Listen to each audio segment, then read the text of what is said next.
몇 명이 나오는 거예요? 쉬운 3명. 스타렉스예요. 쉬운 3명.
야곱아, 내가 반드시 너희 무리를 다 모으며 내가 반드시 이스라엘의 남은 자를 모으고 그들을 한 처소에 두기를 보스라의 양떼 같이 하며 초장의 양떼 같이 하리니 사람들이 크게 떠들 것이며 길을 여는 자가 그들 앞에 올라가고 그들은 길을 열어 성문에 이르러서는 그리로 나갈 것이며 그들의 왕이 앞서가며 여호와께서는 선두로 가시리라.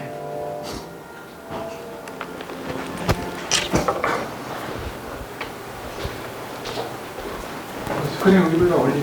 이거 뭐 이쪽으로 당길 수 있나요? 같이. 괜찮아요? 이게 다 썼어. 이게 빼야 돼.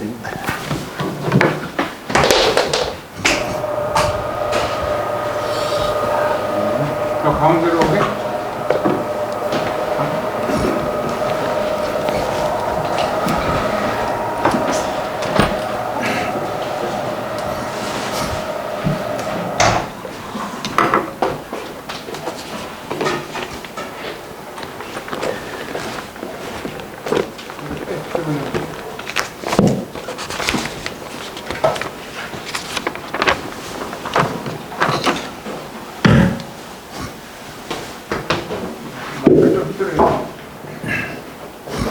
네, 삐뚤어졌어. 마이크. 됐어요?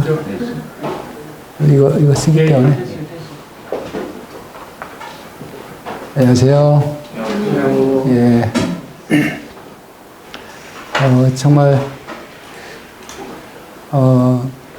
제가 특별한 자가 아닌데, 뭐, 이렇게, 복음에 대해서, 대중 복음에, 복음 전대 그 은사가 있는 자가 아닌데, 이렇게, 귀한 자리에 세우셔서 감사드리고요. 여러분께서 하시는 그 사역을 보면서, 일면 저희가 이렇게 레바논에서 하고 있는 그 시리아 난민 사역과 유사한 그런 성격이 있는 걸 보게 됩니다. 특별히 이제 어르신들 모시고 이렇게 복음을 전하시잖아요. 또 이제 나름대로 조금 약간의 어떤 그 용돈도 이렇게 제공을 하시면서 저희도 약 300명 정도의 그 어린아이들 이렇게 대상으로 학교 사역을 하고 있어요. 그리고 또 200명 정도 주로 학부모들이죠. 그분들이 이제 생필품을 공급을 하면서 또 복음을 증가하고 있습니다. 물론 이제 주님께서 어린아이들이 내게 오는 것을 용납해라. 이 천국은 바로 이 어린아이들과 같은 자들의 것이고 누구든지 내 이름으로 이 어린아이 하나를 영접하면 곧 나를 영접하는 것이다. 그런 말씀을 하셔서 어린아이 사역을 이제 해오고 있습니다.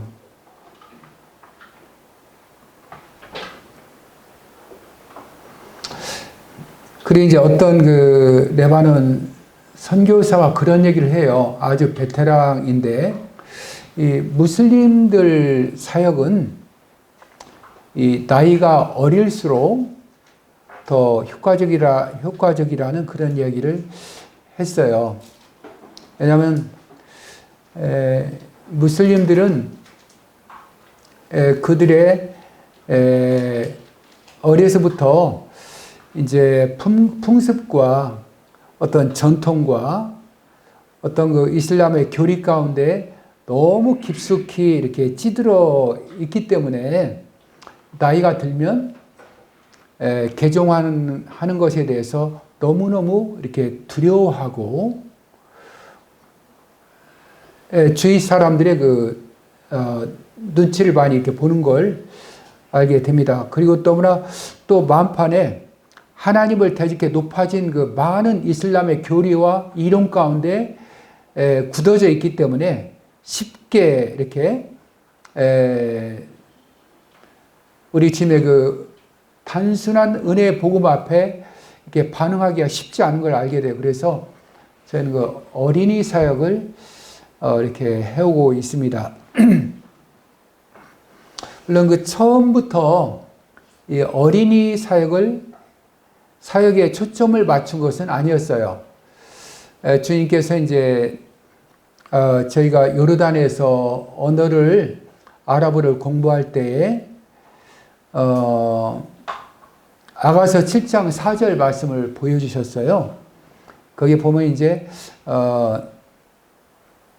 술람이 여인을 향해서 내 코는 다메섹을 향한 레바논의 망대 같다. 그래서 아침에 아내와 함께 이제 이 경건의 시간을 갖다가 그 문장을 보면서 이 성경은 바로 나를 위해서 기록해 놓은 것이 아니냐.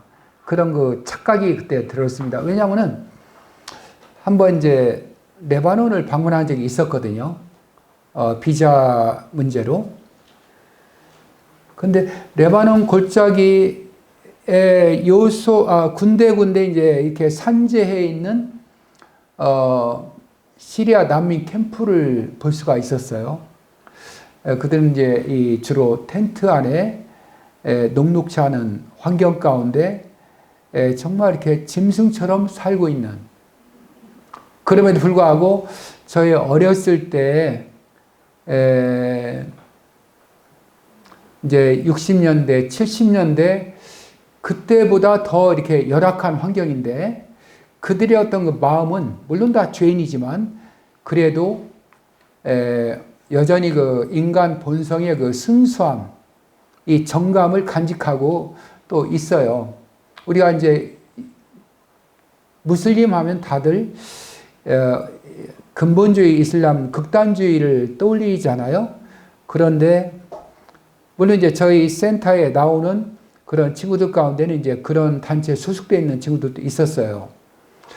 그러나 대부분의 무슬림들은 상당히 이제 특별히 어떤 시리아의 무슬림들은 아마도 사회주의 국가 이 독재의 그 통치 가운데 이제 자본주의에 물들지 않아서 그런지 몰라도 굉장히 이렇게 순수해요. 굉장히 어떤 그 한국 사람을 보면 대단히 이제 이렇게 어떤 그 기뻐하고 자기 집에 초대해서 또 이제 차나 커피나 어떤 그 이 음식을 또 함께 나누기를 좋아하고 또 대화라는 것을 그렇게 좋아해요. 어떤 그 이 사막의 그 유목민, 베두인의 그런 그 문화의 영향이라고 여겨집니다.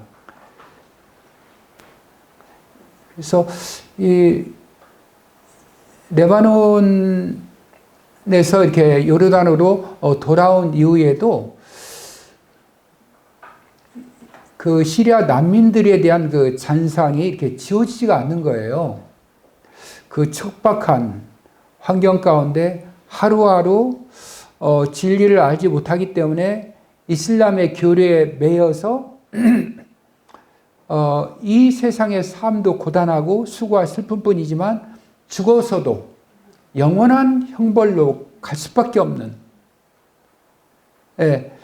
그들의 이 녹록지 않은 삶을 보면서 그 연민의 마음이 사로잡았어요.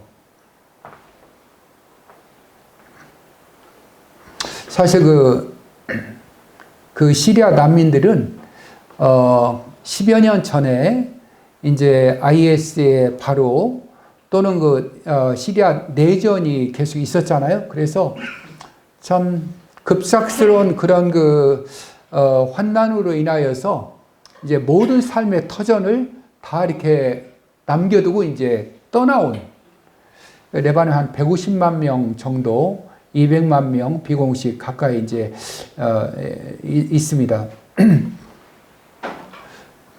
저는 하나님께서 이들을 복음을 듣게 하기 위해서 그 땅에서 이렇게 불러 내셨다고 이렇게 믿습니다.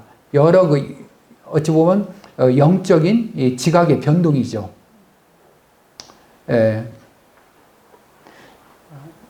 시리아에서 한 3년 정도 언어를 배우면서 선교했던 그 선교사가 그런 얘기를 했어요. 자기가 시리아에서 이제 전도한 것은 자기 아랍어 선생에게 아랍어로 된 그 성경책 하나 건네주고 이제 이렇게 도피해 온 것. 그것뿐이라는 거예요. 도저히 어떤 그 복음을 전할 수 있는 그런 환경이 아닌 거죠. 북한 못지않은 그 통제되고 폐쇄된 그러한 그 공산 사회주의 국가에다가 거기다 이제 이슬람의 근본주의 순위파 배경의 그 이 엄격한 교육 가운데 있는 그런 그 국민성이었기 때문에 서로가 서로를 신뢰하지 못해요.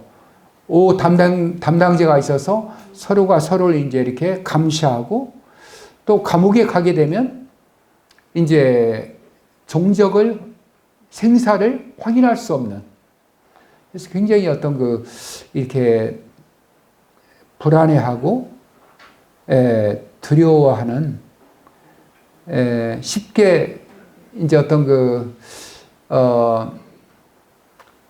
남을 이렇게 선뜻 남에게 다가가지 못하지만 여전히 이제 순수하고 정감 있는 그런 시리안들이라고 여겨집니다. 그래서 레바논에서 생각하기를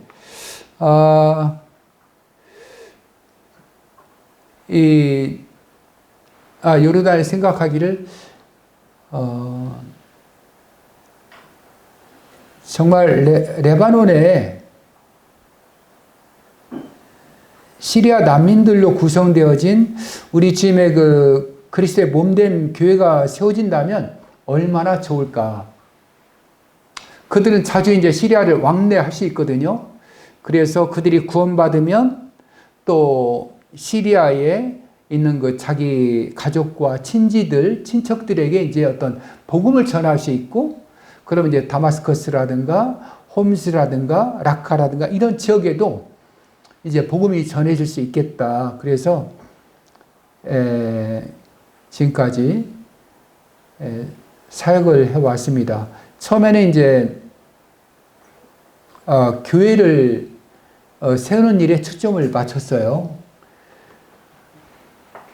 감사하게도 주님께서는 지금까지 한 10명의 개종자들을 허락을 하셨고, 아침마다 이제 그들과 함께 이 경건의 시간을 가져요. 성경을 읽고 깨달음을 나누고 또 이제 함께 하루의 사역을 위해서 기도합니다. 그러다가 이제 각자 이제 거리들은 떨어져 있지만 각자 이제 이 아카데미 학교 사역을 위해서 이제 흩어져요. 또 거기에서 또 이제 복음을 전하고 또 수업을 담당하고 그러고 있습니다. 저는 저희의 그 학교 사역이 물론 아이들에게 복음을 증거하는 것도 참 중요하죠. 왜냐하면 저희는 아랍어, 수학, 영어, 또 레크레이션, 또 이제 어떤 이 미술 이런 거 하거든요. 왜냐하면 그들이 너무 정서적으로 빠진 고리가 이렇게 많이 있어요.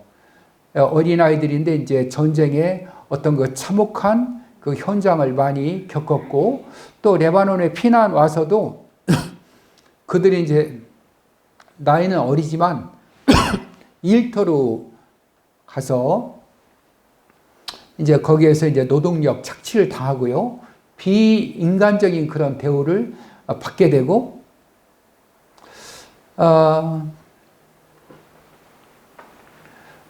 그래서 그들에게 복음을 전하는 것도 참 귀하다고 생각합니다. 그래서 저는 아침마다 한 45분 정도 이 채플이라고 그래서 찬양하고 성경 말씀을 이제 증거하는 그런 시간을 가져요. 물론 그 모든 시리아 난민 캠프에 있는 아이들이 오는 건 아니에요. 일부 아주 이렇게 보수적인 엄격한 그런 집안에서는 아이들을 좀처럼 저희 기독교 학교에 이제 보내지 않습니다. 또 일부 아이들이 이제 저희 학교에 와도 구약을 전할 때는 이제 그래도 이제 큰 동요가 없는데 예수 그리스도에 대해서 그분의 복음을 본격적으로 이제 전하기 시작할 때는 이제 그들이 이제 자기 학부모들에게 전해져요. 왜냐하면 저희가 계속 예수님에 대한 찬양과 또 말씀 암송을 시키거든요. 그러니까 이제 자기들 집에 가서도 난민촌 두루두 다니면서도 그 찬양을 하는 거예요. 그러면 또 이제 그 100% 무슬림들이거든요. 그러니까 그들이 이제 경로하게 되어지고 또 학교를 못 다니게 하고 또 그런 일들이 있습니다.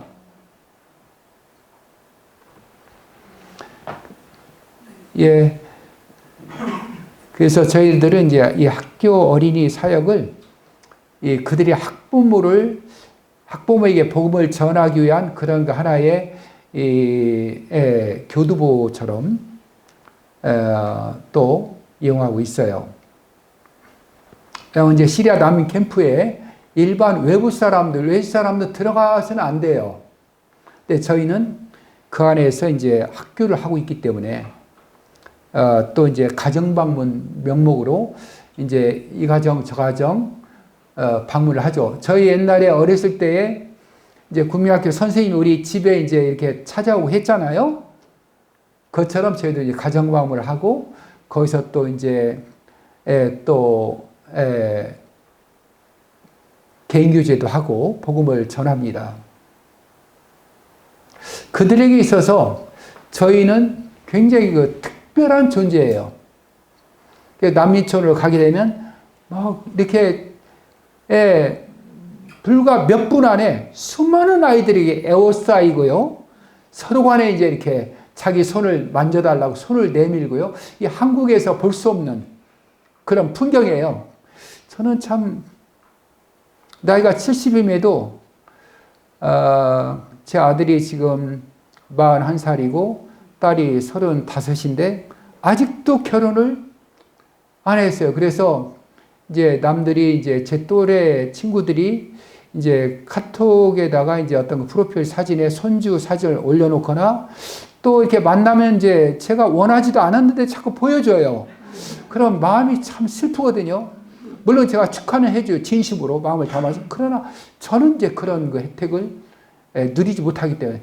그러나 저는 이 300명의 아이들을 모두가 다 제 아들이고 제 손주라고 생각하면서 정말 이렇게 그들의 자리까지 내려가서 보듬고 또 같이 또 짓궂게 농담하고 또 놀고 같이 이렇게 어우러져요. 참 감사해요. 이 나이에도 그들과 함께 이렇게 천진난만하게 이렇게 어우러질 수 있다는 거 너무나 이렇게 즐거워요. 한국에서는 뭐 제가 선교한다고 고생한다고 하는데 그러한 이제 선교의 현장에서 저희가 이제 어린아이들 또 시리아 난민들을 통해서 받는 그러한 사랑도 참 만만치가 않습니다. 그리고 이제 이 학교 사역이 또 중요한 것은 저희 이 구원받은 형제 자매들 그들을 계속해서 이제 훈련을 시켜야 돼요.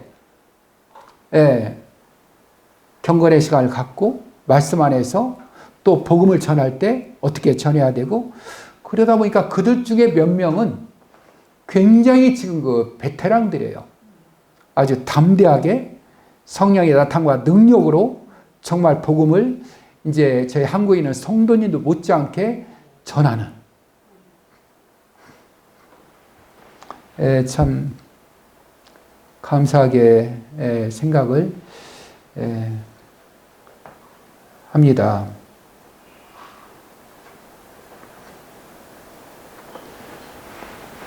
지금 저희는 이제 아까 동영상에서 보신 것처럼 세 군데 지역에서 이 학교 사역을 하고 또 그 학부모 대상, 주로 여인들이죠.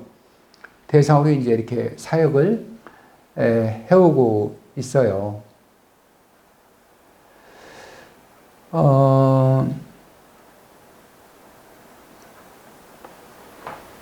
하나님께서는 저희가 구하는 것과 정말 찾는 것에 넘치도록 저희 사역에 복의 복을 내려주셨어요. 적어도 제가 이렇게 느끼기에는 그래요. 주님께서 제가 이렇게 51살의 교직을 이제 그만두고 명퇴를 했어요. 이제는 나를 이렇게 존귀케 하시고 높여주신, 새롭게 하신 하나님 앞에 내 남은 삶을 온전히 그분께 드리겠다. 또 그리스도의 남은 고난을 그의 몸된 교회를 위해서 내 육체에 채우겠다. 그때 이제 교회가 너무 힘들었거든요.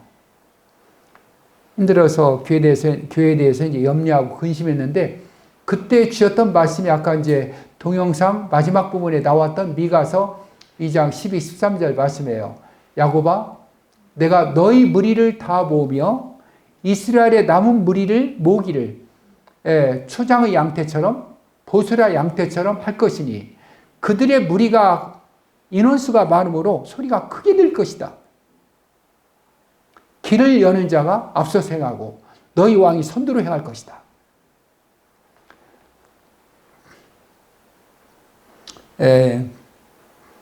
근데 이제 한 가지 이렇게 의문이 이렇게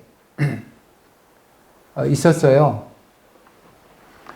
제가 몸을 담고 있었던 그 당시 서울 뚝섬교회, 지금 그 자양로 교회인데 그 인원수가 그렇게 많지 않았거든요. 그런데 그 소리가 크게 들릴 것이다. 보스라 양떼처럼, 초장 양떼처럼 크게 들리게 할 것이다.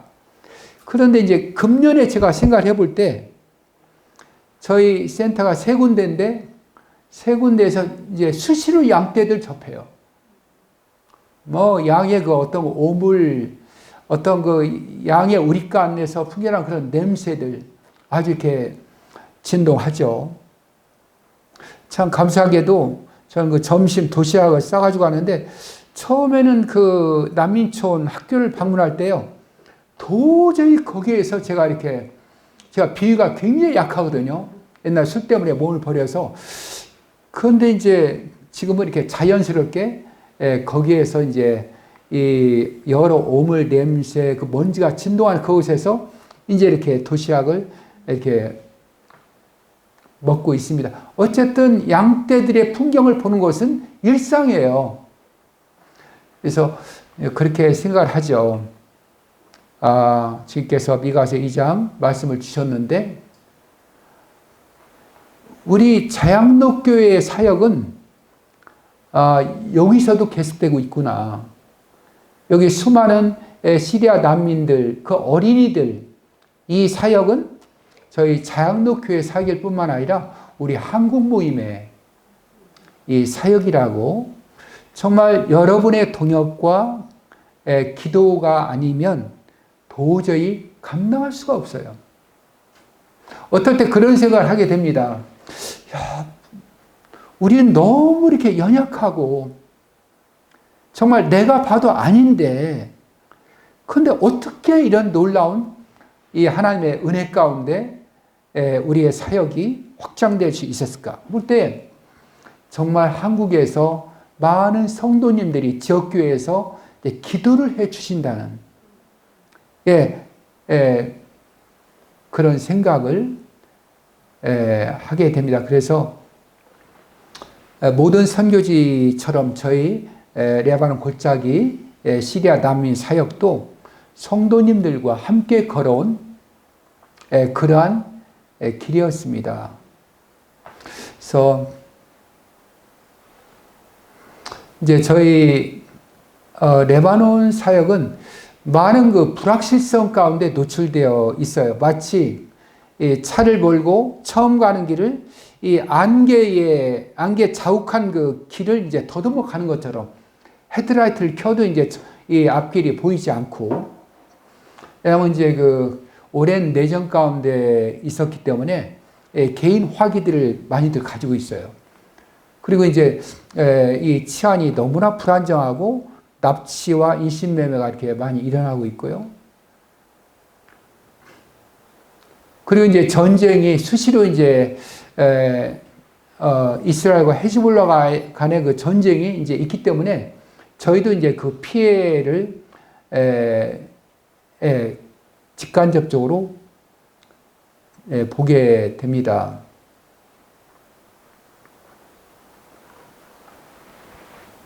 그래서 어떨 때는 이제 수업을 하면서도 이제 그 아이들이 그래요. 저 미사일이 날아가고 있다고. 그 미사일이 궤적이 보여요. 그럼 조금 있다가 막 지축이 흔들리고, 근데 아이들은 그걸 두려워하지 않아요. 막 이 옆에서 미사일이 떨어지면 그냥 흥분하고 그렇게 날뛰고 좋아들 해요. 근데 저희는 이제 수시로 이렇게 결정을 해야 됩니다.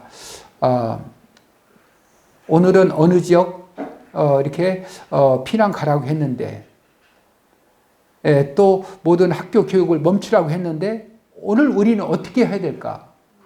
그리고 동역자들에게도 이제 연락이 와요. 오늘 어떻게 정상적으로 학교를 할 거냐, 말 거냐. 그러면 제가 임의로 결정할 수 없잖아요. 말씀은 뭐라고 기록되어 있는가? 그럼 이제 말씀을 펼치면 주로 이제 주님은 이제 내가 주를 의지하고 적진에 달리며 내가 주를 의지하고 답을 뛰어넘나이다. 어떤 그 이제 믿음으로 이렇게 선한 싸움을 싸워야 되는 것이 이제 말씀을 이렇게 하셔서 저희는 전쟁이다 거의 학교를 쉬지 않고 심지어는 이 순위파 헤즈볼라 지역에서도 이제 그 일을 이렇게 해 왔습니다.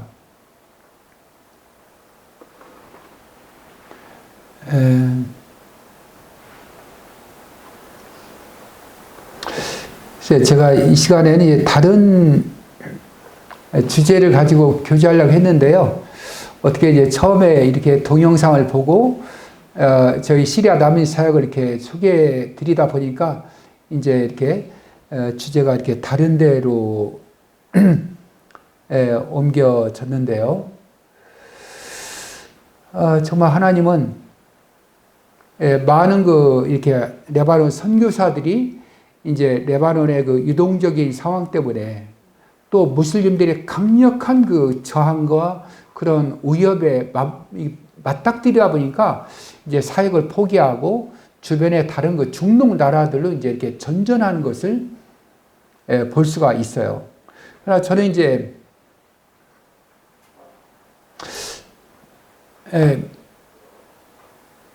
어떤 이 사역 그 자체보다도 정말 제 삶에 더 이렇게 소중하게 추구하는 가치가 있어요. 그건 뭐냐면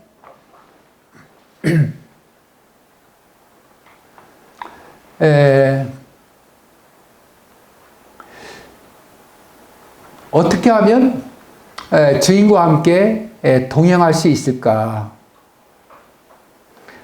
어떻게 하면 내가 아닌 나의 생명 대신 그리스도로 말미암아 살 수 있을까?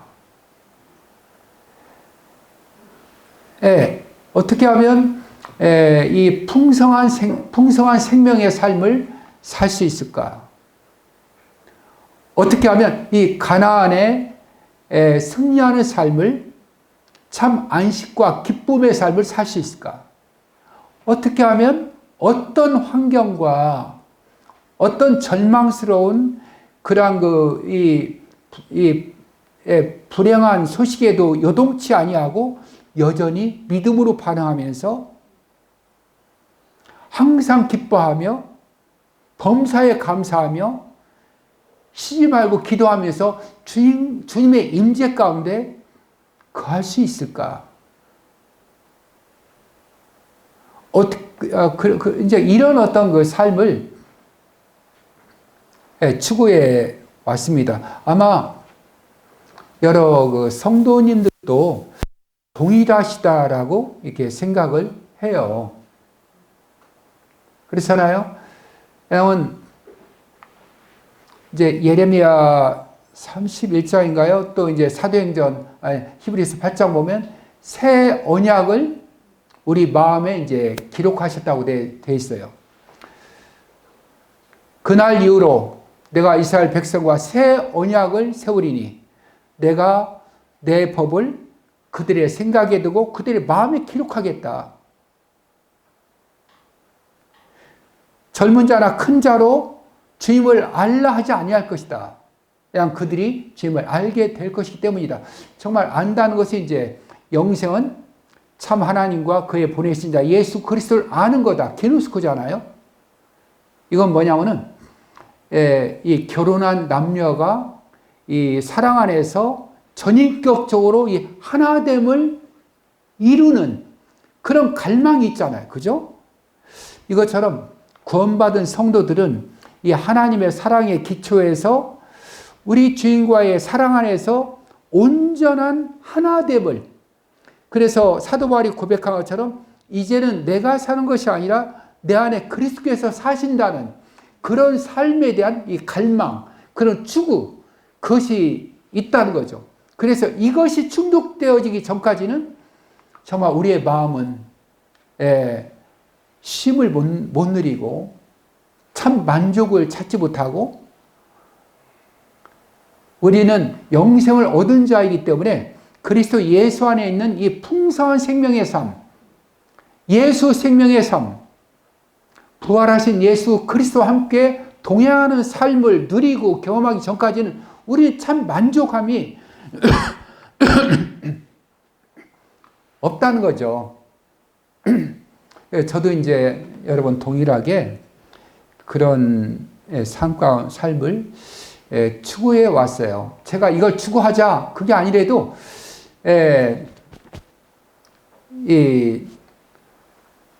정말 그 생수의 근원되는 우리 주님 안에 거하기를 원하는 그런 갈망이었죠. 그런데 이런 삶을 추구하기 위해서는 주님께서 그런 말씀 하시잖아요. 누구든지 나를 따르려거든 날마다 자기를 부인하고 자기 십자가를 지고 나를 쫓을 것이다. 그런 그 말씀을 하셨어요. 또 이제 로마서 6장 보면 누구든지 그의 죽으심을 본받아 침례를 받은 자는 그의 부활을 본받아 연합된 자인 것을 알지 못하느냐. 또 6장 11절에 그런 말씀이 있죠. 그런즉 이제 너희 몸을 죄에 대해서는 죽은 자요 그리스도 예수 안에서 하나님을 향해서는 산 자로 여겨야 된다. 저는 이제 그런 생각을 합니다. 우리 그리스도인들은 이 감정에 기초한 것이 아니라 실제인 그 하나님의 말씀에 이렇게 기초를 두고 있는 자라고 믿어요. 우리 어떤 감정과 느낌을 요구하지 않는다고 봐요. 그래서 우리는 내가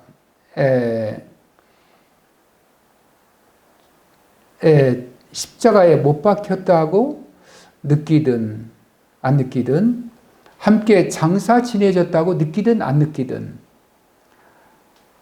또 함께 하나님 보좌 우편에 그리스도 예수 안에 내가 감춰진 자라는 사실을 내가 느끼든 느끼지 못하든 이것은 중요한 것이 아니라고 생각해요.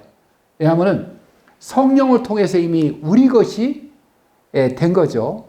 그래서 수박이 이제 덩굴채 굴러왔다는 것처럼 에베소 2장 나온 그런 말씀이죠.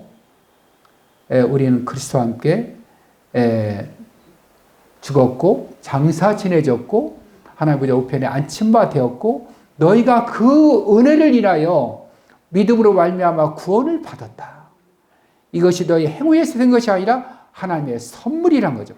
이 선물로 이러한 모든 하나님 보좌 우편에 그리스도 예수 안에 있는 이 생명의 근원 되신 그분에게 마치 이 포도나무가 가지가 포도나무에 접붙여진 것처럼 그분의 품에 머리를 기대고 그분에게서 흘러나오는 모든 풍성과 충만과 은혜와 사랑과 그분의 성품, 무궁한 생명의 능력을 내 것으로 취하면서 이제는 내가 사는 것이 아니라 그리스도가 그분의 삶을 사시도록 그분께 온전히 내 삶을 내어드리는 이제 그런 삶을 이렇게 추구를 해왔는데 그러다 보니까 이제 결국은 내려놓음, 자기 부인, 내 몫의 죽음의 자리를 마땅히 내 것으로 여기는 것, 깨어짐, 부서짐, 참 그런 과정을 원치는 않았지만 치르면서 지금까지 주임을 이렇게 배워왔습니다. 그래서 레바논에 어떤 가서 많은 이렇게 안개 지대를 이제 더듬는 것 같은 그런 거 두렵고 떨리는 불안정한 그런 환경 가운데서도 제가 이렇게 요동치 않을 수 있었던 것은 우리의 환경은 우리의 감정은 요동치지만 우리가 받은 이 구원은 하나님의 말씀은 흔들리지 않기 때문에 거기에 이제 토대를 두고 이렇게 살아 믿음으로 화합하려고 지내왔습니다. 그래서 이제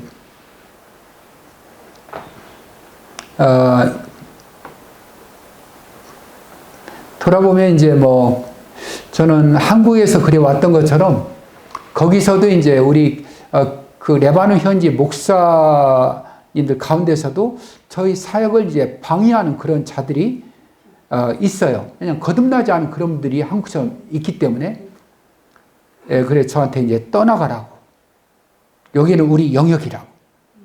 그래도 여전히 그분을 향해서 정말 우리는 너의 정말 나는 당신의 파트너가 되어주기를 원한다.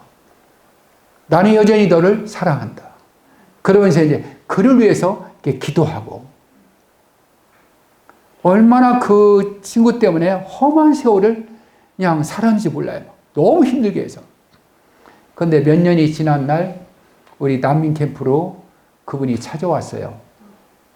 어떻게 알았는지 물어 더듬어 힘들게 찾아왔어요, 이 목사님이. 그래서 뭐라고 하시냐면 다른 얘기 하지 않아요. 그런데 그의 표정이 바뀌었어요. 바뀌어서 얼마나 힘드냐. 기도하자.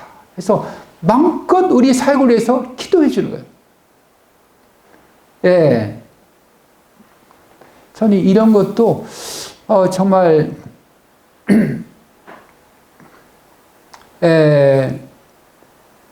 정말 골로새서 3장 보면 너희가 그리스도와 함께 다시 살리심을 받았으면 위의 것을 찾아라. 거기는 그렇게 해서 보좌 우편에 앉아 계시다. 이는 너희가 죽었고 너희 생명이 그리스도와 함께 하나님 안에 감춰졌기 때문이다. 그러므로 땅에 있는 지체를 죽여라.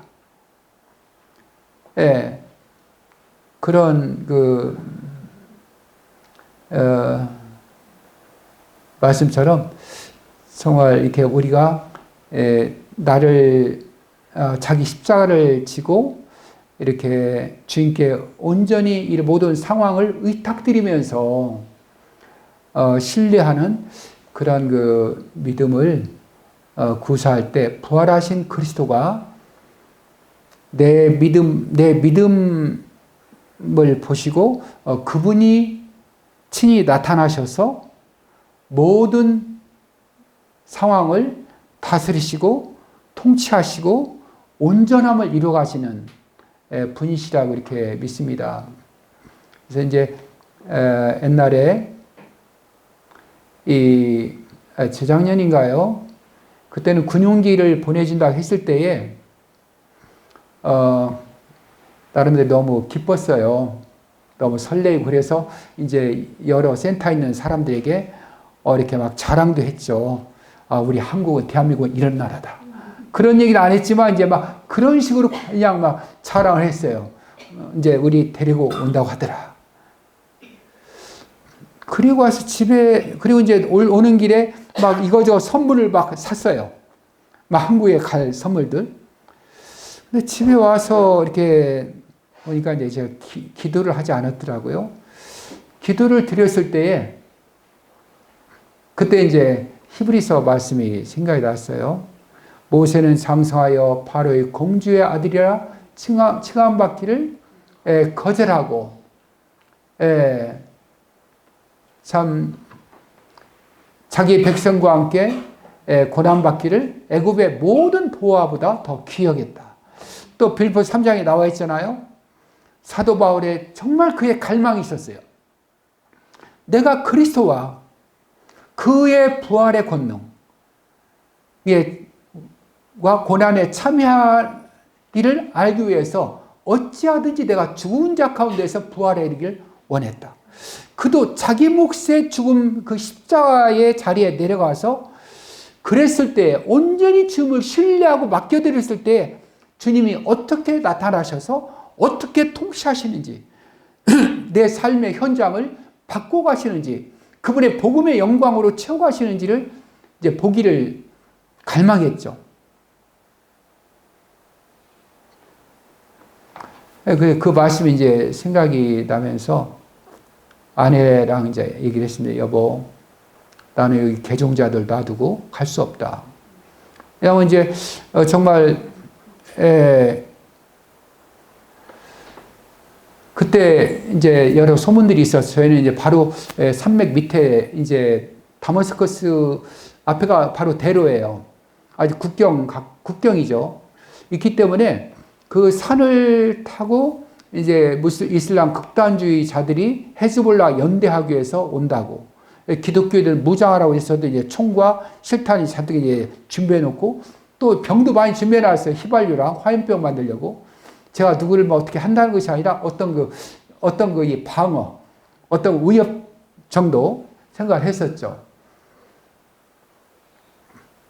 그렇게 되면 우리는 이제 무슬림들의 이제 제일 첫 번째 경계 대상, 이 처단해야 될 대상들인 거예요.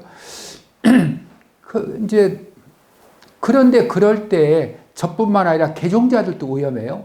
그래서 그들을 두고 혼자 이제 빠져 나간다는 것이 이게 양심 허락지 않는 거예요. 그래, 레바논 제가 현재 교회도 다녔거든요. 거기 있는 형제들을 놔두고 제가 떠난다는 것이 이게 양심이 아닌 거예요. 그래서 이제 그렇게 이제 아내랑 서로 이제 빨리 결정을 해야 되거든요. 빨리 이제 리무진이 버스가 이제 오기로 했거든요. 대사관에서. 아내랑 막 갈등하다가 저는 이제 남아있기로 했었고, 이제 아내를 새벽에 이제 리무진까지 실어다 줬었는데, 아내는 뭐 너무 이렇게 이제 화가 나서, 왜냐면 제가 삼식이거든요. 그러니까 제 혼자 어떤 이 식생활을 해결하지 못하는 걸 알아요. 그냥 놔두면 이 사람은 그냥 이제 생존할 수 없는 사람인 거 알으니까는 이제 그냥 아내는 막 그런 저를 놔두고 하니까 막 심통이 난 거예요. 막 쳐다보지도 않아요. 완고해져서. 저도 그때 이제 패스포트를 가지고 있었거든요. 주님이 어떻게라도 사인을 치면 저도 이제 그냥 올라오고 그랬어요. 근데 이제 뭐 그렇게 혼자 왔는데, 이제 아침 식사 때가 돼서 식탁에 앉았는데 망연자실한 거예요. 어떻게 밥을 해 먹어야 될지 암담한 거예요. 뭐 한국 식재료도 없잖아요. 저는 또 한식만 또 좋아하고요. 그래가지고 이제 그냥 어쨌든 그때 시편 131편 말씀이 생각이 났어요. 저때 나이가 하나님이여 내 마음이 교만하지 아니하고 높지 아니하며 내가 큰 일과 미치 못할 일을 기한 일을 힘쓰지 아니하겠나이다. 내가 내 영으로 고요하고 평온케 하겠다. 그때 나이가 어미 품에 생각게 하였다. 그래, 주님께 맡기자. 뭐 풍부의 철저도 알고 빈곤의 철저도 알고 죽으면 죽지 뭐 하면서 주님께 이제 맡겨드리는 그러고 나니까 마음이 참 편하더라고요. 그래서 이제 이렇게 편하게 잠자리에 들었는데 좀 제가 눈을 붙였는지요. 조금 있다 덜거덕 소리가 나서 깜짝 놀라서 이제 소설에서 일어났어요. 나가봤어요. 막. 그때 아내가 돌아와서 막 밥을 차리고 있는 거예요. 왜냐하면 베이루트까지 간 거예요. 1시간 동안. 그래가지고 이제 거기서 곰곰이 생각이, 제가 또 문자를 보냈거든요. 왜냐하면 아내가 이런 상태로 장기간 한국까지 가는 건 이제 너무 이렇게 제가 이렇게 안타깝더라고요. 그래서 여보 뭐 사랑하고 뭐 이렇게 뭐라고 좀 미안해 뭐 이렇게 했어요. 근데 그걸 이제 비행기 타기 전에 본 거예요. 그래가지고 이제 아내가 이제 이런 남편을 두고 갈 수 없다 해가지고 이제 이렇게 왔어요. 저는 참 기쁘지 않았어요. 왜냐하면은 어떤 그 유사시의 아내가 있는 것보다 혼자 있는 것이 덜 거추장스럽잖아요. 어쨌든 그랬습니다. 근데 그때요, 하나님께서는 우리 사역지를 놀랍게 확장시켜줬고, 그걸 통해 또 다른 학교가 하나 그때, 그것이 생기게 되었어요. 또 이제 저희가, 그 파우루 그쪽이 난민 캠프 컨테이너 학교인데, 이제 그 컨테이너가 아니라 이제 일반 그 건물도 교실 2동을 짓게 되었고, 정말 그래서, 정말 부활하신 주님이, 마치 나타나셔서 다스리시고, 통치하신 것처럼, 그런 저는 그것이 우리 성도가 맛봐야 될, 사도 바울이 추구했던 우리 생활의 기적이라는 생각을 해요. 로마서 12장 말씀처럼 내가 하나님의 모든 자비하심으로 너희를 권하노니 너희 몸을 하나님이 기뻐하시는 산제사로 드려라. 우리가 이 땅에서 드려야 되는 이제 어떤 그 예배, 주일날 떡과 잔의 예배가 있고, 정말 이 예배를 진심으로 드린 자는, 주님이 그러시잖아요. 내 살을 먹고 내 피를 마시는 자는 내 안에 거하고, 내가 아버지로 말미암아 사는 것처럼 나를 먹고 마시는 자는 나로 말미암아 살 것이다. 내 자원으로, 내 생명으로 산다는 거죠. 정말 이런 떡과 잔에 이제 진실된 신령과 진정의 예배를 드린 자라면 삶에서 하나님의 거룩하고 기뻐하시고 온전하신 뜻이 무엇인가 분별해서 이제 이렇게 산 제사로 드리라는 거예요. 당연히 산 제사로 드려야 되는데 제사는 죽는 거잖아요. 나를 부인하는 거잖아요. 자기 십자가를 지는 거잖아요.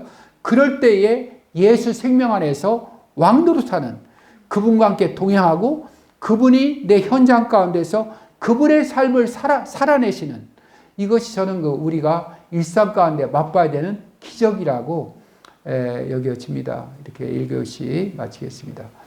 감사합니다.